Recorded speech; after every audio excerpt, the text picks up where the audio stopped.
మేము గత 15 సంవత్సరాల నుంచి గిరిజన సంక్షేమ గురుకులాలను నమ్ముకొని అవుట్సోర్సింగ్ ఉపాధ్యాయ వ్యవస్థలో పనిచేస్తున్నాం.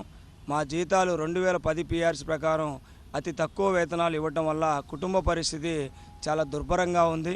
ప్రభుత్వం వెంటనే మా సమస్యలను పరిగణలోకి తీసుకొని మాకు న్యాయం చేయాలని, మమ్మల్ని అవుట్సోర్సింగ్ ఉపాధ్యాయ వ్యవస్థ అనేది ప్రభుత్వ విద్యారంగ సంస్థల్లో కానివ్వండి, లేదంటే ఇతర గురుకులాల్లో కానీ ఎక్కడ కూడా ఈ అవుట్సోర్సింగ్ ఉపాధ్యాయ వ్యవస్థ అనేది లేదు కాబట్టి, మమ్మల్ని అందరినీ కూడా విద్యార్హతలు ఉన్నాయి కాబట్టి మమ్మల్ని కాంట్రాక్ట్ వ్యవస్థలోకి మార్చి మాకు 2022 పిఆర్సీ ప్రకారం జీతాలు చెల్లించాలని, సమాన పనికి సమాన వేతనం ఇవ్వాలని, మరి మెగా డిఎస్సిలో 1143 పోస్టులను మినహాయించాలని చెప్పేసి మేము కోరుతా ఉన్నాం. అలాగనే మేము గిరిజన మారుమూల ప్రాంతాల్లో పనిచేస్తూ గిరిజన బిడ్డలను జాతీయ స్థాయి పోటీ పరీక్షలైనటువంటి ఐఐటి, జేఈ మెయిన్స్, నీటు మొదలగు పరీక్షలకు కూడా తర్ఫీదునిస్తూ మరి ఉదయం 5 గంటల నుంచి రాత్రి 9 గంటల వరకు కూడా మేము గిరిజన విద్యార్థులతో మమేకమై గిరిజన బిడ్డల అభివృద్ధిలో భాగస్వాములమయ్యాము.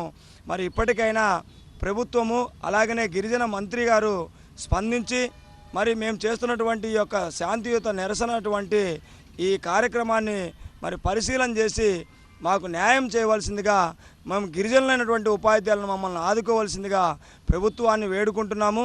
మరి అవుట్సోర్సింగ్ వ్యవస్థ అనేది ఎక్కడ కూడా ఉపాధ్యాయ వ్యవస్థ లేదు కాబట్టి తక్షణమే ప్రభుత్వము, గౌరవ ముఖ్యమంత్రి గారు అలాగనే విద్యాశాఖ మంత్రి గారు కలుగజేసుకొని మాకు న్యాయం చేసి మమ్మల్ని కాంట్రాక్టు విధానంలోకి మార్పు చేయాలని చెప్పేసి మేము ప్రభుత్వాన్ని వేడుకుంటున్నాము.